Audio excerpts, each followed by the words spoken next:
Hello and welcome to another Star Citizen podcast. It's the 4th of August, 2025. I'm BoredGamer. I'm delightful. I'm also here with Zinnia. Say hi, Zin. Hi, Zin. Perfect. We're going to be talking about Alpha 4.3. It's out to all waves on the PTU now, after a bit of a confusion and kerfuffle about if it was Evocati or all waves and when that was coming out. I want to talk about Onyx facilities as well and talk to Zin about them because I think she's absolutely going to love them, and what we think cooperative zones might actually be, because this gives us most of what we would have wanted from them, kind of. We'll be talking about snow, we'll be talking about the sneak peek, which appears to be the Kruger Intergalactic Light Fighter, probably. And I also want to ask Zin about Star Citizen's open development, and is it open still? Zin, how you doing? Oh, I'm alright, mate. How are you? I'm alright, mate. Good. So Zin's coming around this weekend with some other old mates to play more board games. I said I might do a barbecue, and she said, no, you're not. You're not doing a bloody barbecue. I'm doing pulled pork. Smoked pulled pork. Okay, because you got your barbecue, yeah? And your smoker. You just want to use it loads.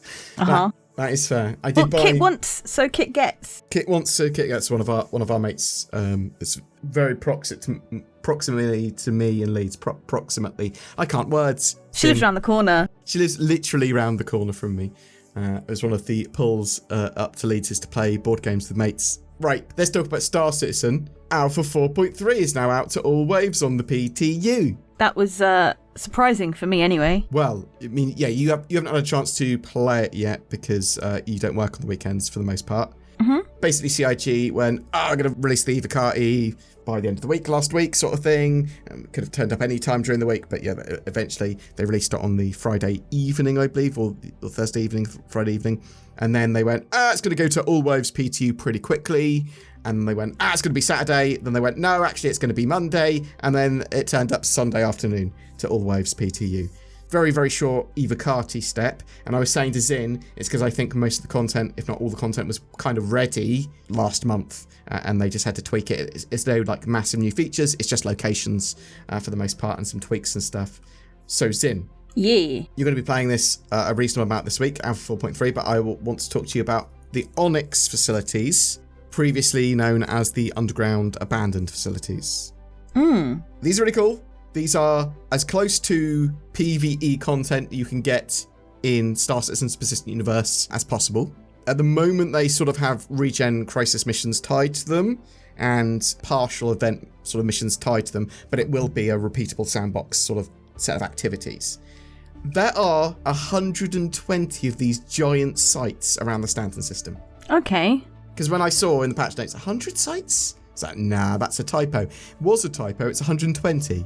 That's quite... They're massive as well. I'm not sure how varied they are, though. I think they are pretty modular, basic, copy-paste, maybe a couple of little changes. But that's not awful.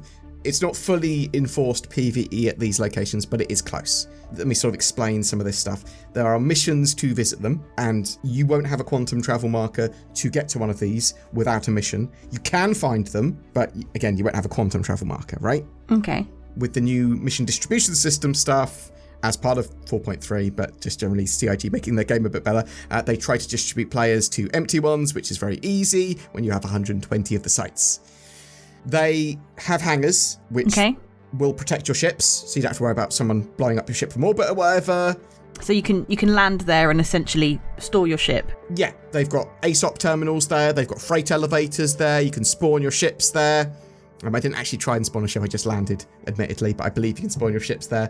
Citation needed for all of this, and some of it might change a bit, so if I'm getting anything a little wrong, please tell me. The area is like a lobby and then 2 wings of a facility and the hangar. And the hangar and lobby area and the entrance areas, they're armistice zones. Can't shoot people, so you don't have to worry about PvP. Cool. And then you've got the medical wing. It's the research wing and the engineering wings. I do believe there are med bays that allow you to respawn there, but I haven't needed that. I've always brought a medbed ship with me. I haven't actually died at one of these locations yet, but there are lots of NPCs there. Citation needed again for the med bay stuff and the respawns there, because I haven't actually done that. I did see like a medical area, and I just assumed you could respawn there. I believe it's also covered by comm arrays. You've got the mission being able to draw you in, lots of these facilities everywhere. If you're doing PvP, you're not really going to have the ability to get here very easily, and you're not going to be able to easily fiddle around with that player who's nice and safe in a hangar for the most part and able to get their loot out pretty easily, that sort of stuff. You could still have people waiting nearby and outside, but what do you think about that so far? Sounds good. It sounds like they've made all the word things to make sure that you're not going to get all PvP'd. The necessary steps. Yeah. All the things they possibly could have done to prevent PvP for what they want to be a almost entirely PvE set of missions, scenarios, activities.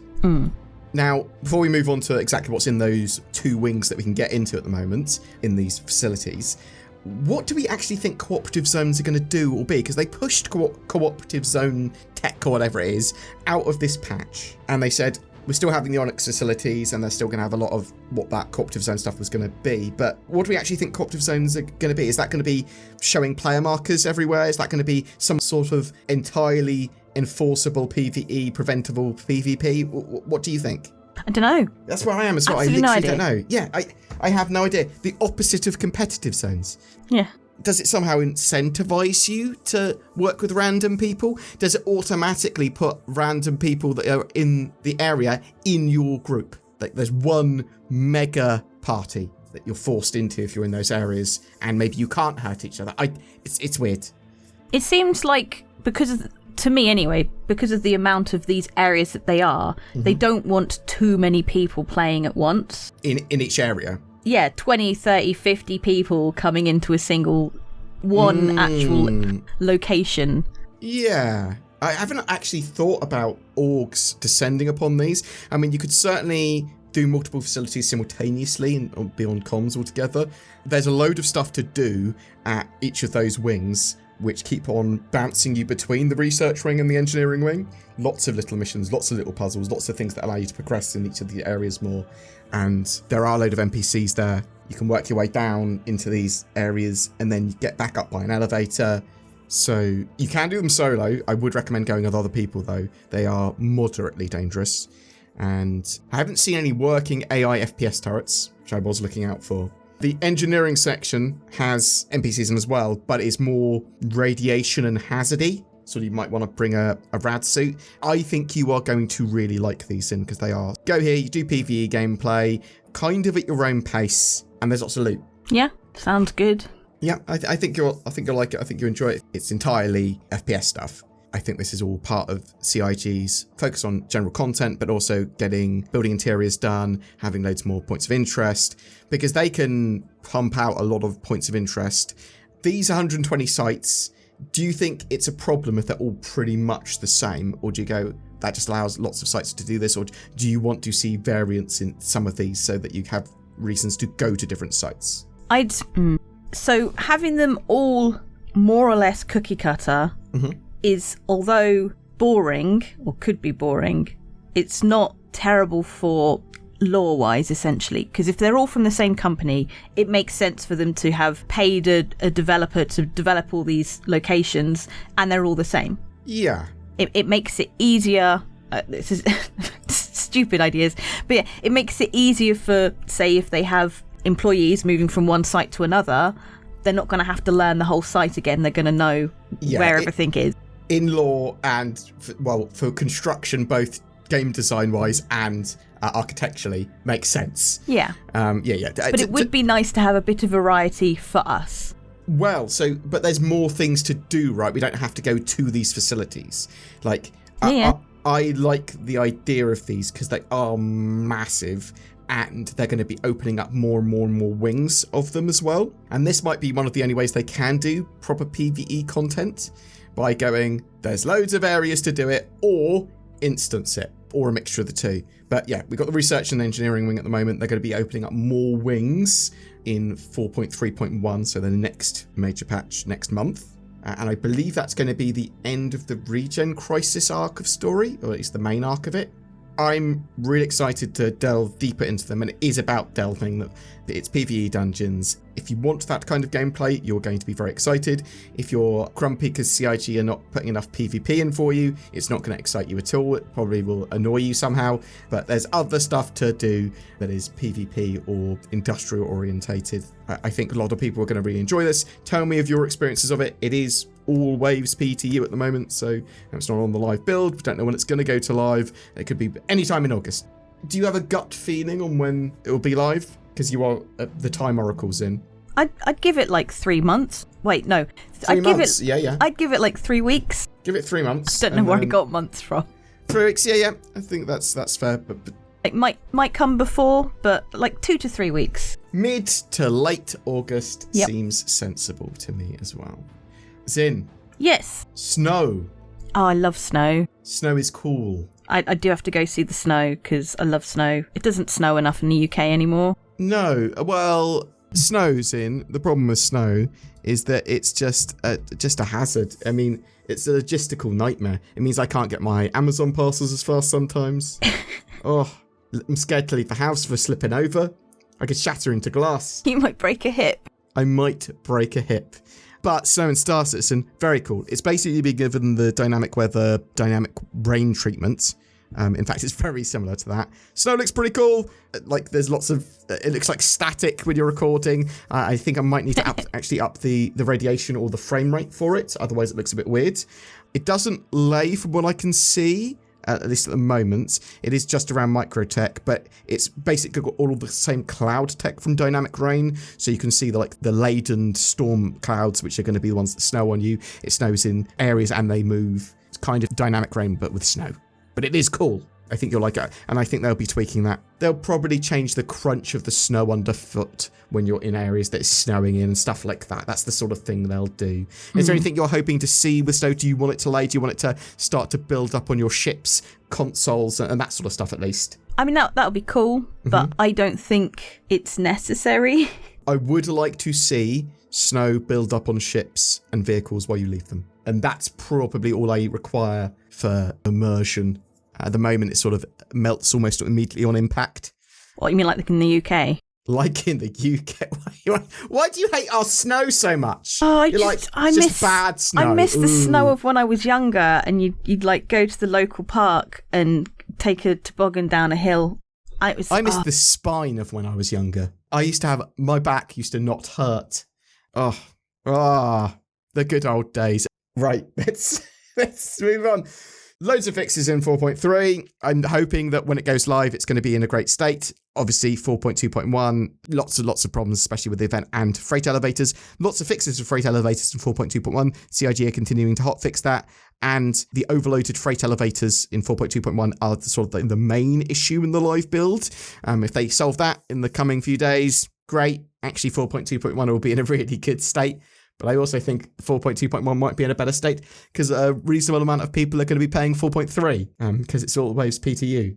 What do you mean when you say overloaded freight elevators? So, if you put much cargo into freight elevator, it goes, I am overloaded, do not work. Right, okay. The sort of workaround from what I can tell is to put very little cargo in or a single layer of cargo in. And for the most part, they work then. They seem to have fixed a lot of the problems with freight elevators getting just into a broken state most of the time, some of the time, and people being able to break and glitch them by putting stuff on top of them. But there is a problem where they say they're overloaded when they're not. And if you put like more than one layer of cargo on or stack cargo in a particular way, it goes, nope, don't like you. Okay. It's a bit of a weird thing to happen, but sure. A weird bug that people are very grumpy about, and rightly so, because it directly affects their ability to play the game.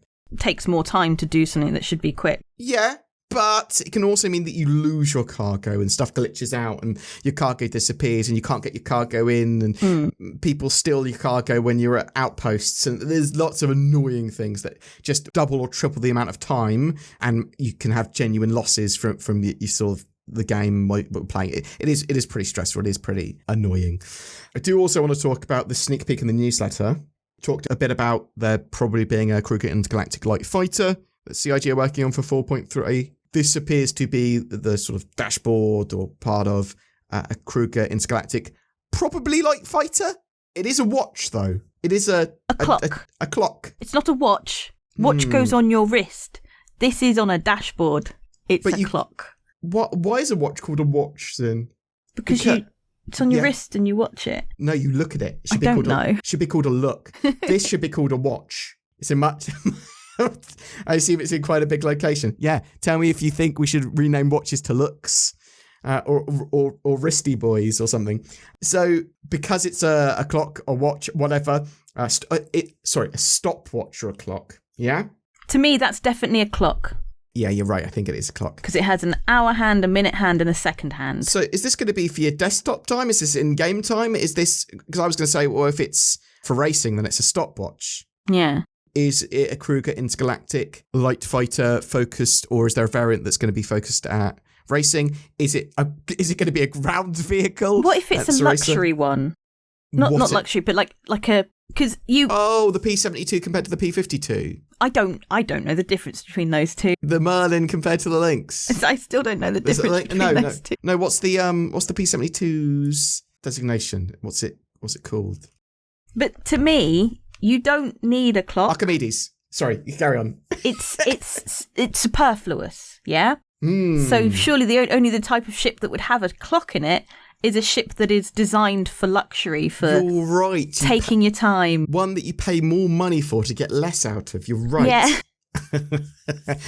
Yes, you're right. It might be it might be a luxury version of the ship or something like that.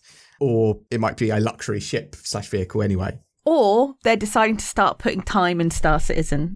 That would be nice to know what time it is. Because all you can do at the moment, really, is just look outside and go, I'm not quite sure if it's morning or evening. But it would change between planets. Well, that would be SET. Okay. Which still changes around the globe, but I don't know. You're right, it would be the... Standard Earth time. Yeah, I see what you mean. It'd be SET +0. Okay. What do people think? I mean... I don't know. I'm just having a good old I reckon. Yeah, isn't I overthinking this? Have they already got clocks in ships as well, and I've just overlooked it? I know they had stopwatches before, but I thought I don't race. I'm not a racer. I just play some Star Citizen bits that I like. I don't know everything. Why is there a clock? Tell me in the comments below. Zin! Yeah. Do you think Star Citizen's development's still open? Mostly. Okay, that's fair. So I was seeing some videos and people reacting to other people's videos on saying that Star Citizen's open development's dead and that sort of stuff. I talked about it in a rant yesterday. Just want to get your feel for it because it's changed massively over the years, but you haven't been following Star Citizen as closely until relatively recently. I say that. 3 years? 4 years? 5 years this year. Have you been working for me for 5 years? No way. 5 years this year. Oh no. Oh, God. It was COVID, so... You're an old guard as well, then. Like, from a Star Citizen backer's point of view, like, a lot of people are going to be like, 5 years plus is old guard. Like, for me, it's 10 years plus old guard. Oh, it's been ages. I'm like a Star Citizen millennial. Oh my God, you are. Well, there's Star Citizen Zoomers out there. Yeah. There is less hype, less plans that are shared, less concepts that are shared, less sort of shows and inside Star Citizens. And they are focusing much more on sort of regular short-term content. And the scope and scale of the game is hugely different from when they sort of first started. And there's much more of a focus on marketing, more funding, the monthly patches, the monthly events, the monthly sort of mini ship sales or larger ship sales. And it's not really a small indie studio anymore. It is this massive corporate beast. It's not an indie studio. I mean, you could technically define it as an indie studio because they're publishing their own game, but they've subsumed so many other studios and they're over 1,200 employees now, I think. What's your sort of preference here? Do you think they've lost some of that magic of showing more of that open development? And because it certainly has become more closed, at least in my opinion. Do you think it's better for that? It's different for that? It's lost some of the magic? What Zin, tell me. So yeah, I think because of their movement from, 3 or 4 releases a year to monthly patches, we have lost a lot of the whole, like, big up what's coming because there's such quick turnaround, essentially. Yeah. I suppose it would be nice to know the progress on, I guess, the stuff they've got planned for 1.0. I think we'll get that, but from CitizenCon and big updates that they do like once or twice a year. Yeah. But I know what you mean. Because of this change, there is less focus on the upcoming stuff because the upcoming stuff is suddenly there. Yeah, they can only show so much before it's in your hands anyway. And some of the stuff for Inside Star Citizen and some of the updates they'd give us, they're sort of in our hands by the time they update us with them. Yeah. Which a lot of people are going to say is much, much better. But you do lose some of that magic of them showing us design documents and talking about future plans. And you'll get that. It's just, you'll get that like twice a year rather than all the time randomly with these Inside Star Citizens. So yeah, it's an interesting one. We do get so much information and it's so much more evolved than it used to be with the roadmaps of the monthly reports. The shows that they show are like a mixture of Behind the Ships, Inside Star Citizen Lives, and some special shows, but they are much less frequent. But I mean, that is by design. There is a big focus on Squadron 42 getting it out the door for 2026. It is nearing release. Do you think they're still going to be able to do that 2026 Squadron 42 release? I hope so. Yeah, but you're not like, no way. I mean, I think they can do it. Cool. That's good enough for me, Sin. That's basically a confirmed release date. It's not a confirmed release date. It's 2026 roughly. So let's hope that we get Squadron 42 episode 1 by the end of 2026. We should hopefully get a hard release date for that at this year's CitizenCon. And I think that's where they're going to be updating us with a load of the what's happening with 1.0 content. Although 1.0 content does turn up in random patches. Well, not random patches, but patches just monthly anyway, right? It's not stuff for 1.0. It's stuff to come between now and 1.0. That's the way you should see the roadmap on 1.0 stuff. Other thing I wanted to say, Ship Showdown Phase 1 ends August 12th. People are making lots of noise about ships. Keep on doing it. Idris isn't eligible, but CIG are selling it because they're so generous like that. Aren't they good, Sin? So generous. So generous. The reason for that is they didn't want everyone to have Idrises in the free fly phase. They didn't want everyone just to be spawning Idrises because it will break the servers at the moment anyway. And it's not representative of the ships everyone will have. Thank you very much for watching, everyone. Thank you very much for being here, Zin. Very, very appreciated. That's all right. I'm going to ask you a question, Zin. Yes. Why should people go to nordvpn.com/BoredGamer? To get a great deal on internet privacy, security, and accessibility. From NordVPN. Oh, links below. Get yourself a big discount. Thanks for watching. Say goodbye again, Zin. Goodbye again, Zin. Perfect. See you later. Bye. Every month we have a ship giveaway, and we're giving away an RSI Meteor, that new medium fighter with lifetime insurance and a gameplay package for Star Citizen. Everything you need to play with a cool fighter and pew-pew some fools. Just comment on any of our videos made during this month to be in for a chance of winning that. Something else that you might like to do is like, share, subscribe to our videos. There's a join button underneath as well. There's Patreon. You give us a little bit of money each month and it helps out the channel immensely. Occasionally we have some exclusive videos. Come to my Discord, discord.gg/BoredGamer. Also, you should comment on all the videos, not just because of the giveaway, but also because you can give me feedback. And I want to say a massive thank you to the people that have supported the channel via any medium. But genuinely, you guys that go the extra mile to use that join button or Patreon, it is genuinely so appreciated. Thank you so much.